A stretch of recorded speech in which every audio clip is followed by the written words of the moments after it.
Welcome to Doing the Work, a Naples integrated recovery podcast. My name is Brian, and this space is for anyone who's tired of surviving the same emotional and behavioral loops, whether that's anxiety, trauma, addiction, or problems in your relationships. Around here, we cut the surface level advice, no sugarcoating, no platitudes, no bumper sticker wisdom. We focus on clarity, responsibility, emotional discipline, and the courage to look at yourself honestly so that you can stop repeating the same old patterns and start living with intention instead of reaction. Let's get into it. Hey everybody, I wanted to start with a great Stoicism quote. It's going to be the spine of this episode, and it comes from Epictetus. It is impossible for a man to learn what he thinks he already knows. And there's another variant of this that comes from the AA literature. That one is pretty close, and it says, there is a principle which is a bar against all information, which is proof against all arguments, and which cannot fail to keep a man in everlasting ignorance. And that principle is contempt prior to investigation. I don't know about you, but I have had a lot of contempt or have made my mind up about a lot of things that I have not investigated or that I did not have all of the facts, and that's what this episode is about. There is a pattern that shows up across therapy, recovery, leadership seminars, relationships, and ordinary everyday life. Some people keep updating as new information becomes available. Other people plateau. They already know everything. And so there isn't really much growth for them. Some of those people perhaps even are repeating some of the same stories and explanations or doing things that look like growth. They're going to a meeting and telling everybody the same story about something they did 20 years ago. Maybe they are reading the same material in the same book over and over again, or having conversations, putting in some effort. And from the outside, nothing obvious is missing. The difference is how quickly that person decides that they already understand what something means. And that is where the word curiosity is going to come up in today's conversation. In this context, curiosity is tolerance for incomplete information. It is your ability to stay with something unresolved long enough to see if potentially there is some more accuracy that comes somewhere with that. It is the ability to notice that you are having a reaction forming without immediately needing to convert that reaction into thinking that you know the truth. It is your willingness to leave a question open before the mind starts grabbing the easiest explanation that's available. In some circumstances, curiosity can be an interest. If you're someone that likes learning or asking questions, exploring ideas, reading books, listening to podcasts, trying to understand people, that kind of curiosity has value. But this is a deeper form. I'm talking about curiosity under pressure. Curiosity when your ego is activated, when your old story feels obvious. Curiosity when certainty would feel better than you having to wait or not having all of the facts yet. Stoicism treats this as a responsibility. If you are going to interpret situations, make judgments, respond to people, and choose actions, then you are also responsible for examining the impressions that show up in your mind.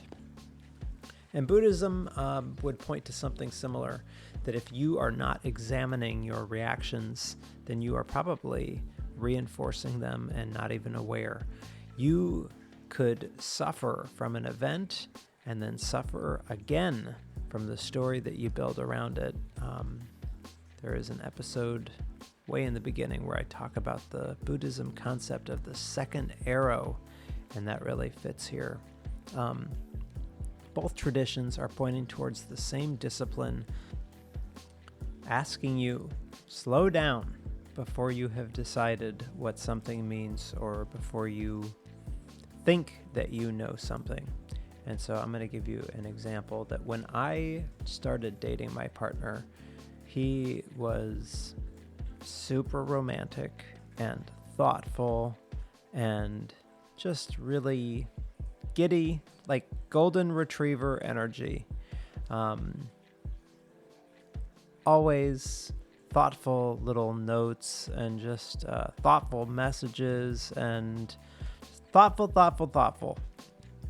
And I said, oh my God, I'm really gross. I said, you're not going to be like this forever. What a dick.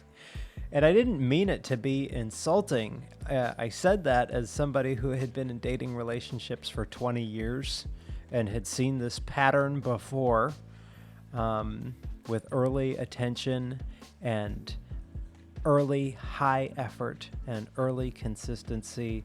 And then a few months or years go by and energy changes, people settle, effort drops, presence fades. And so I thought I knew. And so when I saw him being attentive and consistent, I thought that I already knew what I was looking at.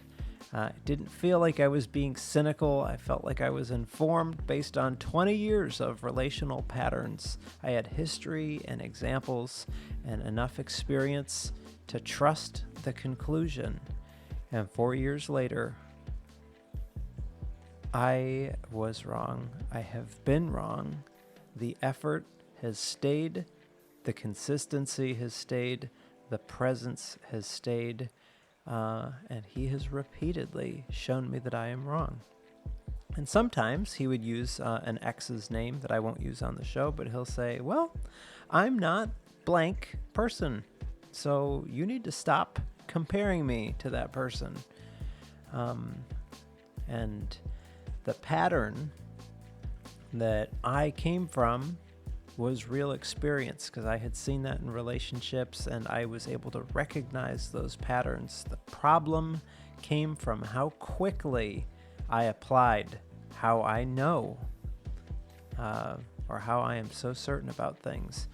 I was treating the old pattern like it already was explaining a new situation or circumstance. So that is one way that curiosity can disappear.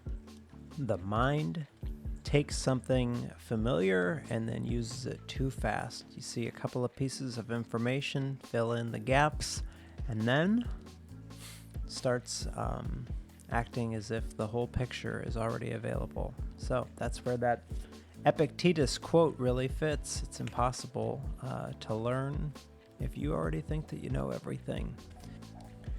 And the line fits here because the obstruction is often when we already think that we understand from our old experiences, old categories, old injuries, old conclusions. They give your mind a shortcut. Sometimes that shortcut can be helpful. Often it keeps you from seeing something that's actually right in front of you. Experience is useful.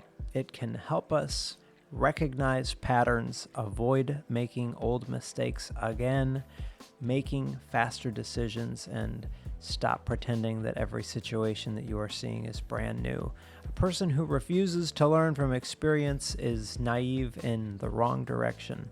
The harder part is when experience has stopped informing the present and starts replacing it.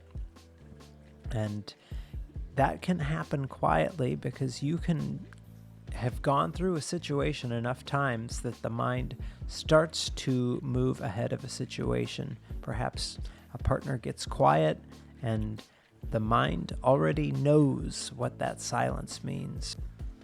A fixed conclusion gives the mind somewhere to land. It reduces uncertainty. It allows your body to stop waiting. I don't know about you, but I hate waiting. A finished story has a kind of emotional appeal, even if the story is not complete.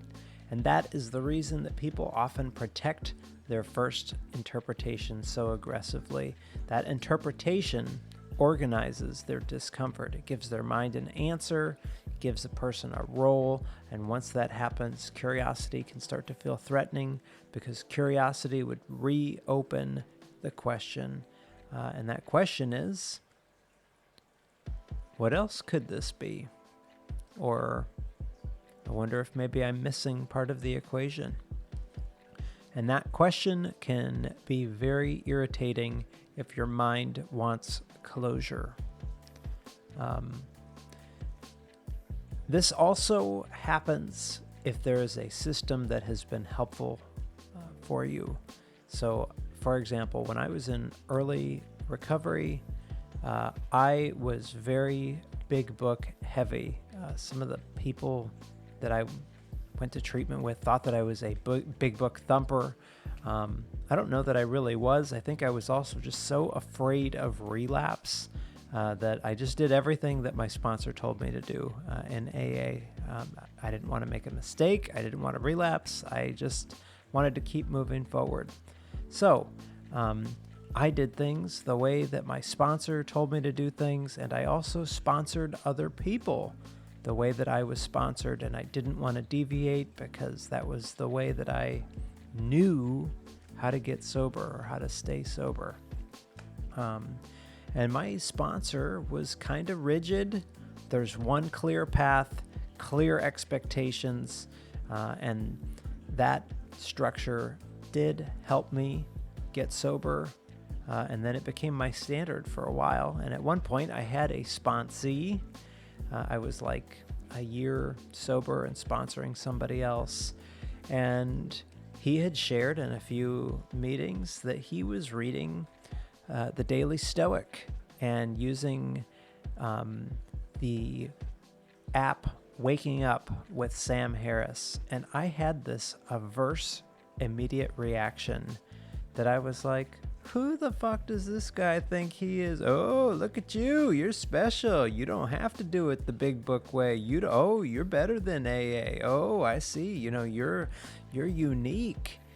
That is so ugly for me to say, but that's exactly what I was thinking. And I didn't know anything about any of those things.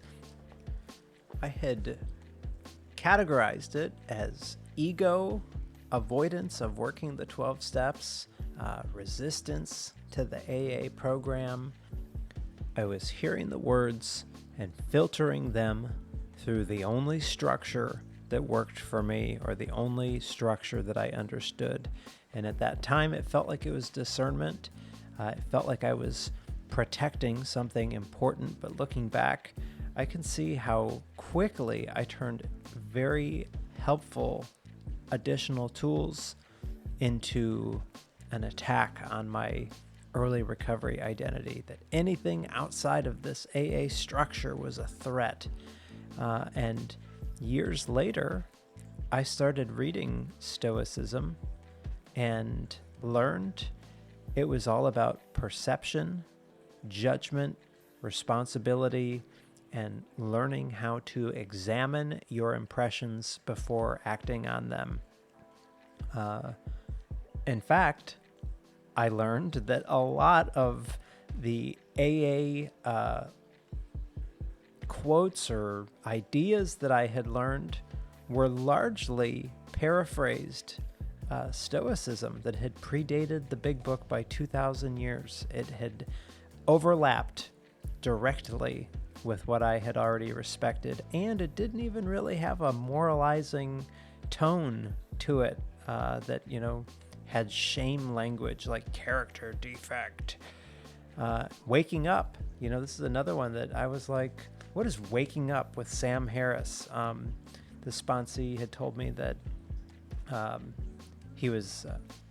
Sam Harris is an atheist. I think at this time I was either atheist or agnostic myself. I don't even know. I was coming to believe in something greater than myself. And I guess because I had wrestled for so long with my own journey of whether or not I even believed in a higher power or anything like that, I didn't like that he was recommending me to have coffee with an atheist in the morning. But guess what? Waking up is about attention training. It's about you noticing and watching your mind generating your own bullshit narratives, seeing how quickly your mind starts believing its own nonsense, and then learning to notice the machinery of your thoughts in real time. See? I was wrong. I'm going to be wrong 100 more times this year, I'm sure.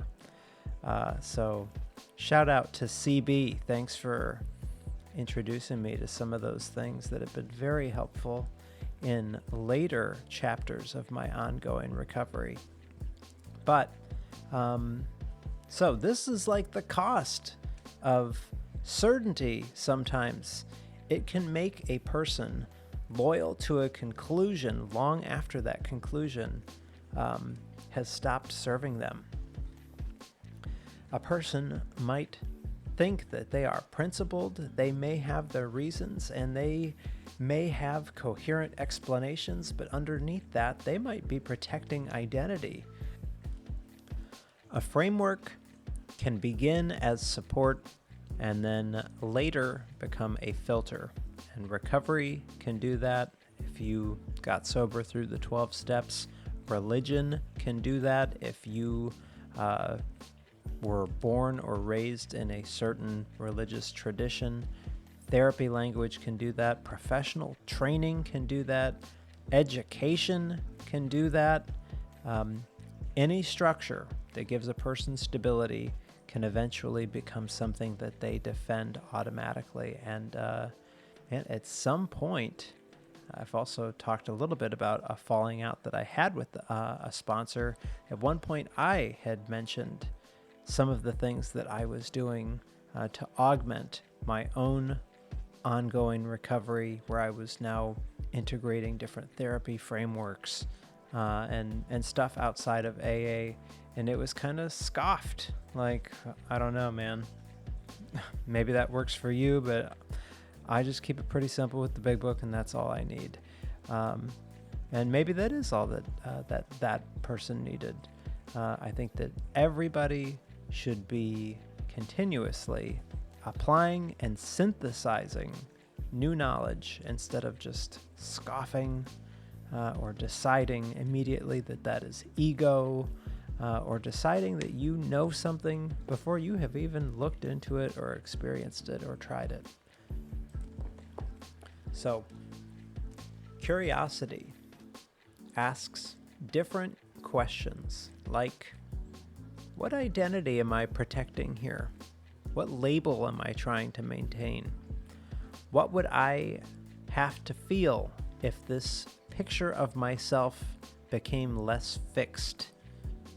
What am I afraid would happen if I stopped needing to be seen this way, or if I started being open to a different thought? And those questions can really challenge identity, and that can be very uncomfortable work. Same process also happens if we categorize other people. You know, our minds are very quick to sort that something is safe or unsafe, serious, unserious, they're intelligent or foolish, my kind of person or someone that I don't have anything to do with, and just dismiss them. This kind of sorting often happens before we have enough information to understand the person that is right in front of us. My partner and I were just on a trip recently, and we had listened to a podcast. And I respect the podcaster. She's a therapist, and her guest that she had on there she was a great guest. Lots of really good wisdom and insights. But momentarily, my partner and I both kind of looked at each other like, ugh, when the guest was introduced as a psychic medium, and we were both like, oh, get the fuck out of here. Oh, yeah, okay, you're going to use a crystal ball and read a tarot card as the ultimate proof of what the future is. We had already made a conclusion of who this person was or what they were going to bring to the table, but the difference between my partner and I was that I said, hey, I bet you we will take away something from this conversation if we are looking for it. And sure enough, we did. The psychic tarot card reader, whatever she did have some actual pretty good insights that didn't have anything to do with whether your moon is in Leo, Virgo 6 or whatever. I don't do horoscope. So before you have decided that something is full-blown not helpful, maybe try getting curious. But the danger is that once we have placed someone in a mental category, oh, that person is a atheist, let's say, for example, the mind can start treating a category, and I'm not saying atheists are like the enemy or whatever. 'Cause like I said, at one point, I thought I was an atheist or agnostic. But think about, we categorize people or things, and then we stop listening closely. We stop tracking nuance. We start hearing everything that we think through, the label that we've already assigned. And at that point, the other person has very little room to be as complex as they might actually be, because we have already assumed we know. Curiosity does not require you to agree with somebody. A person can disagree with someone and still be interested in understanding what they are trying to protect, what they value, what they fear, or how they came to see the world the way that they did. In some situations, maybe neither of you changes your perspective at all, but maybe you understand the other person a little bit better.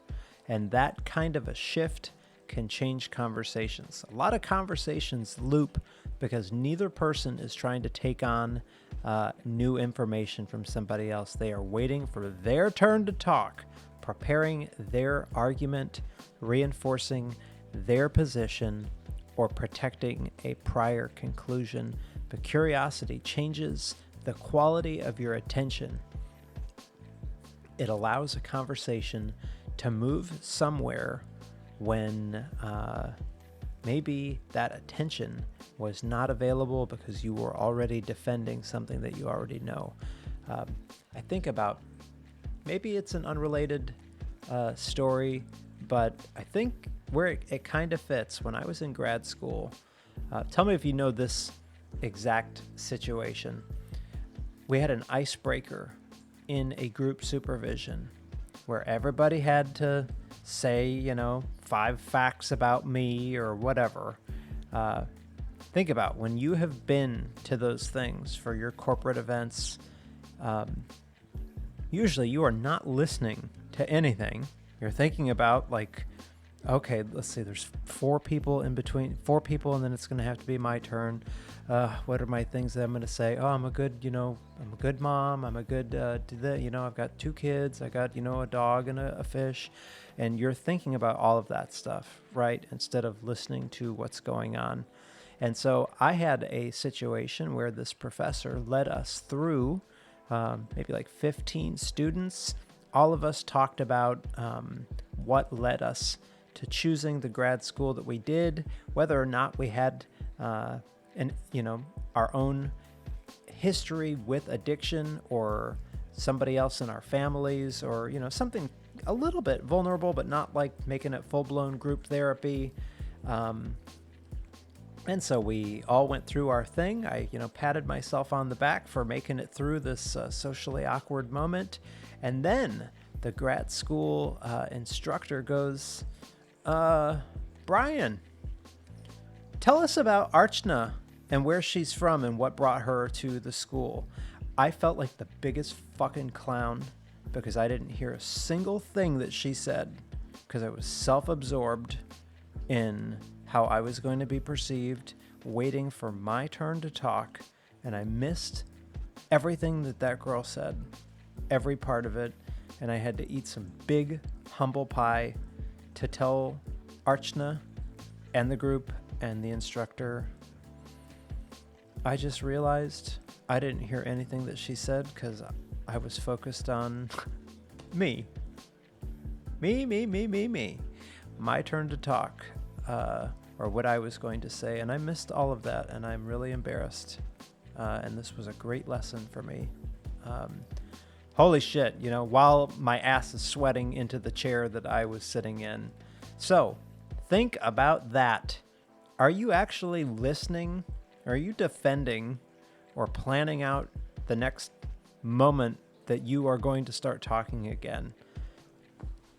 Now, all of this stuff sounds great in theory, and it is very hard to do when you are dysregulated or if you are under pressure. Because when there is frustration, shame, fear, disappointment, uncertainty, the brain starts speeding up, and strong feelings can immediately become internal proof.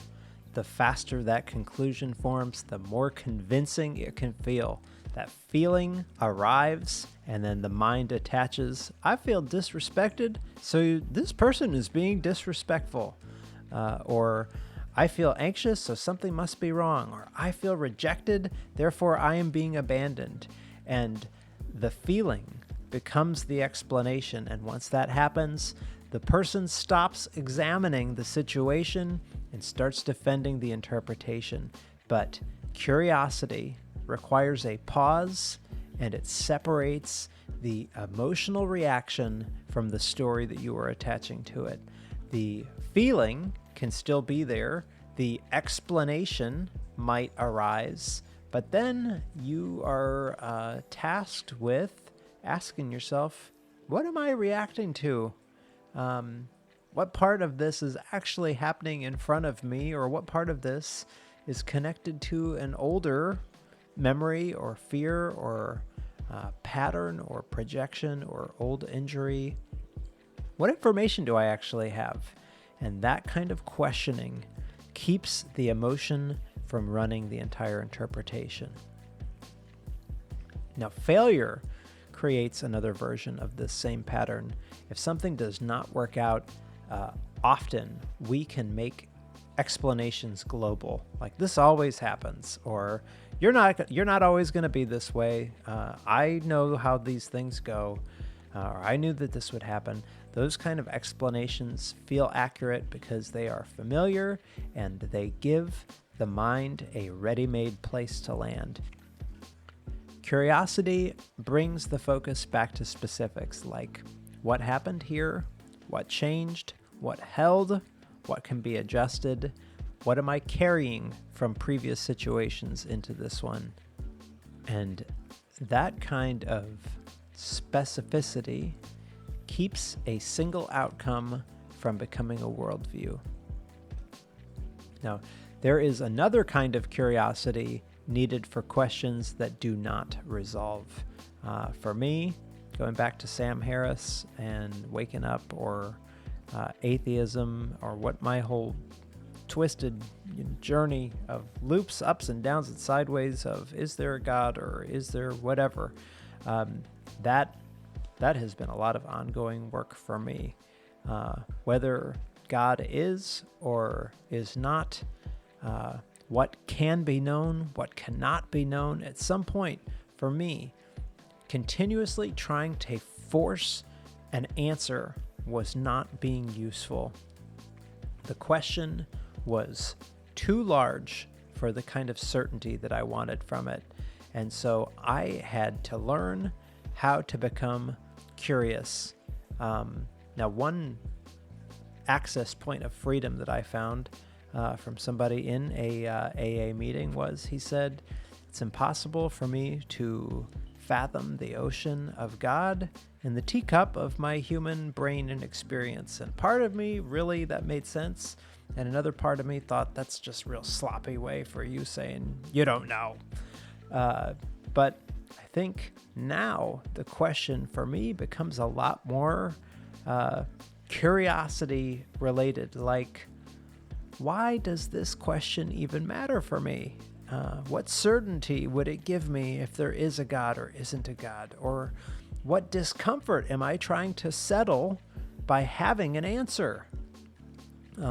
What would change in my life depending on whether I know if there is or isn't? Those are a hell of a lot harder questions. My mom would immediately default to, you make everything too complicated. I'm like my dad. But that shift moves attention from forcing resolution about is God, isn't God, instead toward understanding my own need for resolution. Does that make sense? Hopefully go and replay this part 3 or 4 times. What I'm saying is the question moved from can this be answered instead to why do I need to know this? Why does this question have such a grip on me? And that's where I have found Buddhism questions or Buddhist type thinking or Zen koans very helpful because I might not get an answer, but instead by asking the questions, I understand myself better. Why does this matter to me in this season of my life? What certainty does this give me? Would this give me peace? Does it give me control? Would this give me relief from the unknown? Would this give me a way to organize grief or other extreme emotions or my own anxiety about dying? What discomfort am I trying to settle by having this answer? What changes in me depending on whether I know or don't know? Those are some hard questions, and that kind of curiosity is different. It doesn't try to beat the question into submission. It doesn't tell somebody that they are wrong. Instead, it forces me to examine the relationship that I have with the question. It highlights my attention to the urgency or fear or hope or the need to feel like I am grounded. And sometimes the most important material is not the question itself, it is what the question is doing inside of me. So that shift matters because some questions stay open and trying to force them closed can create its own suffering. The mind keeps circling, looking for a final answer, treating uncertainty as a threat that has to be eliminated. But curiosity gives that uncertainty a little bit more space where the question can be present without taking over the whole room. So this is where curiosity becomes less about collecting information and more about changing your relationship with the question. A person is learning a different relationship to uncertainty, identity, their emotions, other people, or their own mind. They are learning, or if you're Sam Harris, you're waking up to the exact moment when that mental loop wants to close, where your mind wants to grab certainty just to get a little bit of relief. And when you catch it, then you can decide whether those conclusions that you are making or that you are believing are actually true, or if it's just the fastest way out of your own discomfort. Man, I apologize if I had shifted this into something that was like probably overcomplicated or thinking questions that you did not want. Maybe it's something exactly what you needed to hear. I don't know. I'm not you. But there is no final identity where this kind of internal work is complete. Your mind is going to keep forming conclusions. You're going to keep looking for certainty. You're going to keep using past explanations because those familiar explanations are efficient, and your task is for you to wake up and to notice when that efficiency is maybe actually costing accuracy. So if something feels obvious, slow down enough to examine what the obvious conclusion is built on. If someone feels like they are easy to categorize, maybe look a little bit longer. If a reaction feels complete, ask what information might still be missing. And if a label feels that it is important for you to protect, get curious about what might happen if that label loosened just a little bit. So curiosity leaves a little bit of room for the present moment to be seen on its own terms.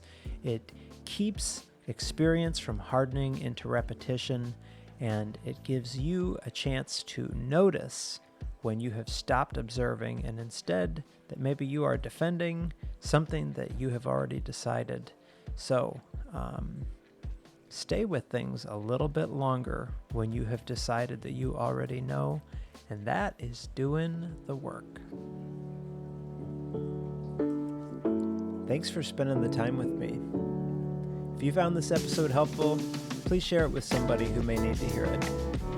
Be kind to yourself, be kind to people around you. Remember that we're all doing the best that we can with the tools that we currently have, and we're all capable of growing past that. If you'd like to reach out or connect, send me an email, brian@naplesintegratedrecovery.com. I hope to hear from you there. In the meantime, thanks again for listening. I'll see you on the next one.